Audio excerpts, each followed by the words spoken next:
ஹஸ்தம் நட்சத்திரத்துல பிறந்தவங்களோட வாழ்க்கை எப்படி இருக்கும்னு ஒரு சின்ன அலசல் பார்க்கலாம்.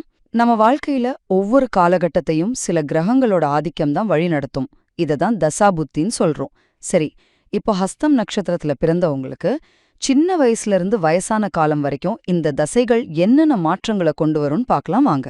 முதல்ல உங்களோட அடிப்படை குணத்தை பத்தி பார்ப்போம். ஒரு பிரச்சனை வரதுக்கு முன்னாடியே அதை கணிக்கிறதுல நீங்க கில்லாடி. உங்களோட சின்ன வயசு சந்திர தசையாலையும் செவ்வாய் தசையிலையும் ரொம்ப அழகா போகும். ஆனா இதுல ஒரு சிக்கல் இருக்கு. உங்களால விமர்சனங்களை தாங்கிக்கவே முடியாது. சின்ன வயசுல ஏற்படுற ஒரு சின்ன அவமானம் கூட வாழ்க்கை முழுக்க ஒரு வடு மாதிரி மனசுல தங்கிடும். ரெண்டாவதா, உங்க வாழ்க்கையோட ஒரு முக்கியமான டேர்னிங் பாயிண்ட், அதுதான் ராகு தசை. இது கிட்டத்தட்ட 18 வருஷம் நீடிக்கும். சரியா உங்க டீனேஜ் வயசுல வரும்.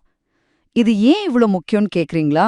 அப்போ ராகு நல்லா இருந்தா படிப்பு, லீடர்ஷிப்னு நீங்க எங்கேயோ போயிடுவீங்க. ஆனா அதே ராகு கொஞ்சம் பலவீனமா இருந்தா படிப்புல தடை, தப்பான ஃப்ரெண்ட்ஸ்னு உங்க பாதம் மாறவும் வாய்ப்பு இருக்கு. கடைசியா உங்களோட நடுத்தர வயசு. இந்த சமயத்துல வர குருதசை உங்கள ஒரு எழுத்தாளர் இல்லனா ஒரு வக்கீல் மாதிரி பெரிய இடத்துக்கு கொண்டு போகும். ஆனா பாருங்க, அதே குரு சரியில்லைனா திருமண வாழ்க்கையில பெரிய பிரச்சனைகளை உண்டாக்கும். இதுல ஒரு சுவாரஸ்யமான விஷயம் என்னன்னா, இதுக்கு அடுத்து வர சனி தசை குரு தசைக்கு அப்படியே ஆப்போசிட்டா பலன் கொடுக்கும்.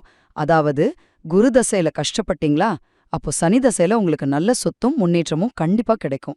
மொத்தத்துல ஹஸ்தம் நட்சத்திரத்துல பிறந்தவங்களோட வாழ்க்கை பயணம் அவங்களோட கணிப்புத் திறனை வச்சு ஒவ்வொரு தசையிலயும் வர நல்லது கெட்டதை எப்படி சமாளிக்கிறாங்கங்கிறதுல தான் இருக்கு.